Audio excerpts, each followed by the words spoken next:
Do you ever feel like you just don't have the time to sit down and read the news every morning? Sometimes things get so hectic you can't even scroll through your feeds while you're trying to get ready.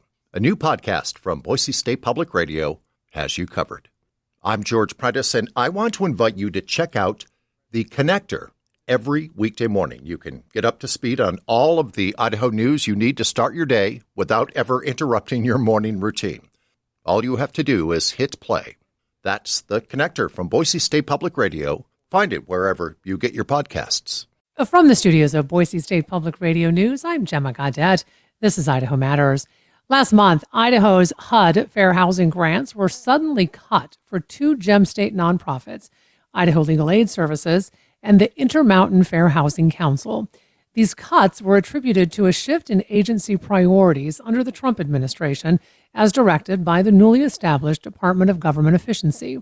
Now, these grants had supported essential services, including fair housing education, outreach, and legal assistance for low-income families, seniors, and veterans across our state. So joining us now to talk more about this is Intermountain Fair Housing Council Executive Director Zoe Olson. Zoe, nice to have you on the program. Thank you so much, Gemma. So, Zoe, I want to start with just some basics to give folks a better understanding. Explain to us what HUD is and what it's done in the past. Sure. So Department of Housing and Urban Development, among having housing programs, right, federal housing programs for lending, rental assistance, emergency housing, affordable housing, it also has what's called a Fair Housing and Equal Opportunity Office that addresses discrimination in housing. And it's existed for approximately somewhat over 50 years, right? So this is the 57th year of the passage of the Federal Fair Housing Act, or Title 8 of the Civil Rights Act, which protects all of us from discrimination based on race, color, religion, national origin, disability, sex, familial status, or the presence of children under the age of 18. It's a really incredible law because it is very broadly read, and it protects people from discrimination in housing transactions, so against real estate, if they're discriminated in home ownership, appraisal, lending, rental, shelter, almost any kind of land use transaction. And the great thing about it is for probably over 30 plus years, they have granted grants to organizations like ours that are federally qualified as qualified fair housing organizations. That mean we can investigate and educate on the Federal Fair Housing Act. And we take fair housing cases where people have been discriminated against, provide technical assistance on those, investigate, and if necessary, file fair housing complaints. We receive anywhere between 800 to over 2,000 calls a year. And we investigate those. Of those, about 900 move on for further investigation, mediation, negotiation. And of those, we probably file between 20 and 25 HUD complaints with Department of Housing and Urban Development. And in addition to that, we provide housing counseling, technical assistance to housing providers so that they can comply with the Fair Housing Act, or because their housing is being discriminated against, maybe based on an ordinance, or maybe neighbors who don't want that type of housing in their neighborhood for discriminatory reasons.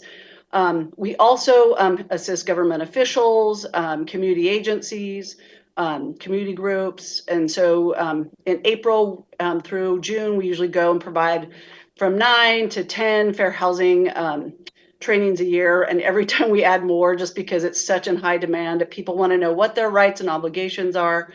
And they really want to be good fair housing ambassadors for the state of Idaho, because they want to make sure that everyone can have just access to housing. So it's really encouraging when we get all these requests for training and to participate in education outreach throughout these months. I mean, it happens, all through the year, 365 days, but these particular months are really incredible for us to really go out, because the Fair Housing Act was passed on April 11th, 1968. And so people really want to do their part: housing providers, housing transactors, community agencies, governmental entities, and community members, so that they know their fair housing rights, and we can help them address them if they are being discriminated. what we did in the past 5 years, because we were seeing such an increase, particularly before and after the pandemic, is we were seeing an increase in evictions. So one of the things that we did is there were some barriers to people being able to access, both for housing providers and tenants to being able to access emergency rental assistance. So we helped tenants and landlords be able to use the emergency rental assistance program. We helped over 1,000 Idahoans access over $1 million to help keep them housed. And then from that, we decided that, the growing need of eviction prevention, especially when there were mass evictions, maybe a housing provider took over like a whole manufactured housing community or multiple ones, like the case we have in North Idaho. And they would increase the rents using unlawful notices, unlawful leases, engage in discriminatory practices. So we helped the tenants with another organization up north. They organized and we were able to help them keep their housing, and now for 2 years. So we've kind of staved off that when there isn't any really additional emergency shelter in that area. And same is true in the Treasure Valley. Things like that are happening here. And we're one of the only agencies that does mass eviction prevention. So if there's a mass eviction of a whole complex or assisted living, we also did that. Then we come in and we help educate the community members, educate the housing provider, and community leaders, such as city council or county officials, about how it will impact their community not to have this really vital healthcare resource that we have, and that is housing. And so this is your organization, Intermountain Fair Housing Council. This is our organization, and how you, yes. Right, and how you work with HUD. And then there's also Idaho Legal Aid Services, which provides the legal services, and they are another nonprofit, correct? Yeah, we also provide legal services. So we also represent people in eviction prevention all over the state of Idaho in all 44 counties. We also provide legal representation. We have attorneys on staff, and we work with law firms, both locally and nationally, to address fair housing discrimination in the state of Idaho. Or we partner with other regional groups like ours that also we bring cases together, and we do it through attorney representation and making sure people have legal services to address housing discrimination. We file probably between 3 to 6 cases in federal court a year, and we do hundreds of eviction prevention in court all over the state. So take us back to February 27th, Zoe. This is when your organization received word about suspending certain services. Yeah, I will tell you, I was shocked and absolutely sick to my stomach. First, we'd had the funding freeze on January 28th. And I thought, how are we going to pay everyone? How are we going to provide services to all the community members that we were representing? We have like 200 cases, and many of them at HUD, and that we had filed through the administrative process with HUD. And so I was like, what are we going to do? I was just sick. And so then we reached out to both to our congressional leaders, the senators and congressmen, and to HUD, and we were able to get it unfrozen. And then when that hit, it was like just another, punch to the gut.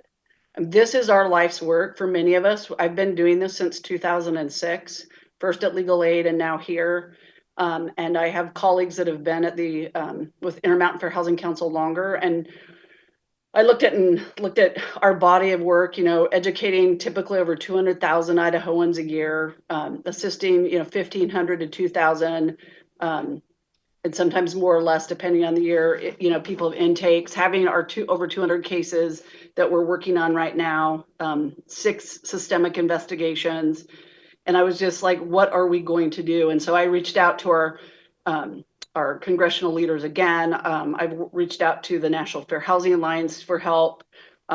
We are doing the best that we can with not having been paid roughly $120,000 from 3 of our grants. But that is, close to 4 people that if we don't if we aren't, if those grants aren't uncanceled, we may have to, lay off people, move to a smaller office or shut our office. And eventually, if they don't release the 2024 and award the grants appropriated by Congress for that purpose for these fair housing groups like ours, it could get worse. And so I really worry about, my IFHC family, but I also worry about the people that we serve and who is going to do this work. So Zoe, that's what I want to talk about next is really what this suspension of federally appropriated funds that Congress passed for 2024. So you should have received these funds. These were mandated by Congress. Right. With that said, right. What does this suspension truly look like on the ground? I'm talking regular folks here in Idaho, because it's low-income families, it's senior citizens, it's veterans. What is this starting to look like or could look like? Yeah, I mean, we have, like I said, we have a case up in North Idaho with 5 manufactured housing communities and over 100 people that we are helping address, these practices that are concerning under not only Idaho law, but federal law, the Federal Fair Housing Act. And it's hundreds of people who could lose their housing and be, out of a home, come this winter and nowhere for them to go. And that's the same down here. We have people who are victims of domestic violence, sexual assault, trafficking. We help prevent them from eviction. And then we also help them with asserting their fair housing rights when it's been, another tenant that's done this to them, or a staff member of a housing provider. And we just don't know where they're going to go to get assistance. We have 2 veterans that we've helped recently. One, we helped them get accessible housing, right, through requests for reasonable accommodations and modifications to make sure that they could go in and out of their apartment and make sure that they could go in and throughout it. They've served their country, and then this is how they were treated. We had another veteran that was referred to me by their case manager. The case manager for 2 years had tried to get an accessible parking spot in front of their building. And then they'd also needed an accessible 2 showers. They had the husband and has a disability as well, and the 2 children do as well. And they reached out to me because they were so frustrated with the fact they couldn't get these, their bathrooms to be accessible for them and their parking space. And the things they had to go through with having their tires punctured and nasty notes left on their windows because they had to use 2 parking spaces because the landlord would not give them an accessible parking space. And after we got involved, we were able to get all of that relatively quickly, like within 3 months. And so that's the kind of thing that people are going to lose. We educate typically over 200,000 Idahoans a year. And we're one of the only organizations that does fair housing training using American Sign Language and in other languages, because we have a beautiful community in Idaho with people from all different walks of life. And people come to us for fair housing knowledge, especially if they're deaf or hard of hearing, to be able to understand their rights and know that, these things that are how they're treated in their housing is not okay. And it in fact violates the Fair Housing Act. So those are the things that are going to go away if people don't, help support fair housing, but also our funds aren't uncanceled. So many in the Department of Government Efficiency, known as DOGE, claim, many times falsely, that people who are being terminated at the federal level had poor performance reviews. And they're also claiming that funding that's being cut, like yours, has been determined because these organizations have been performing poorly. They're not transparent about the money they've received. They're using the money for not what it's intended for, etc. Is this true in the case of Intermountain and Fair Housing Council? Absolutely not. I would say to that, for the past, since I've been here, since 2012, we have always received an excellent review after they have reviewed our grants. And that happens at the end of your work. You submit a final report, and then your grant performance is reviewed by the HUD director and your grant representative. And we've always received excellent reviews. Furthermore, on a quarterly basis, we have our grants reviewed by our grant representative. They're like the manager of our grants. And you can't get paid unless you're doing the work and unless you're doing it satisfactorily. So that would be not true. Moreover, unusually, when we received one of our education outreach grants, we were notified. It was like a special grant given to Intermountain Fair Housing Council last September because of the amazing work we were doing. We have incredible email from HUD saying, we are going to honor you for the work that you're doing on environmental justice and your education and outreach. And they gave us one of the grants that was canceled was this grant where we were awarded it as an extra grant in September of last year, so we could continue to do and reach more Idahoans for an incredible period of time. And really part of that was to address hate and harassment, to make sure people knew what their fair housing rights were all over the state, to be able to do things in multiple languages, including American Sign Language.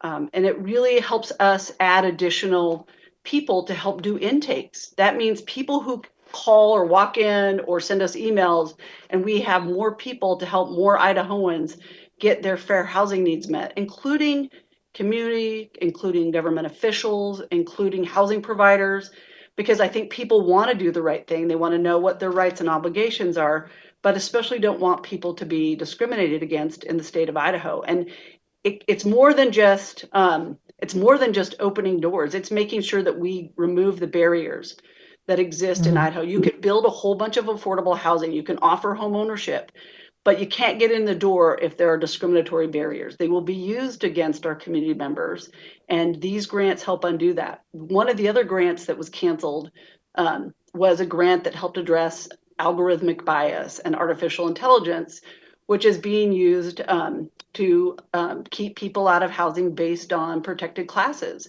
And so when you're, applying at places, you don't even know it's happening to you. But people oftentimes will go, well, no one who has a disability or no one of, such and such race or no one with children can ever go into this complex or can ever buy a house, from this provider. And that's the kind of work that we're doing so that we can help really address that complicated scenario when somebody is using technology to redline Idahoans out of housing they should be qualified for because they have, good credit and good criteria or good rental history, whatever the case might be. So it isn't because we're not doing essential work and critical work and doing it more cheaply than any other agency then can do it. It is simply I just don't know. We've never not gotten HUD grants, since I've been here, and we've gotten HUD grants, for the past, since we looked this up. It says 1994 was when the Fair Housing Council was started.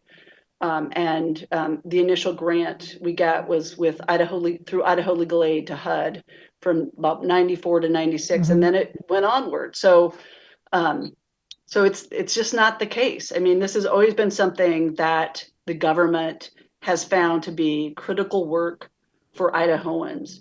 And because we're a nonprofit, we can do it in a more efficient way than maybe other organizations or than the government can. And we do a lot of cases that really help take the work off of the government, the courts. Most of our cases, as I said before, they get resolved before or even if we had to file a complaint, because we're doing preventative and mediation work. So that's the critical work that we're doing. And Zoe, I want to go back to something we mentioned earlier, and that is the fact that this money had already been federally appropriated by Congress. Exactly. Congress Yes. appropriates funding, not the president. It doesn't matter what administration you are. It doesn't matter what political party you affiliate with. This is how the Constitution works. We have Sure. two senators. We have two U.S. senators. We have two U.S. representatives. They have been largely silent on all of this when it comes to federally appropriated money. I know that they helped you back in January. Have they said anything to you right now? And what is happening, boots on the ground, with people potentially losing housing, being discriminated against?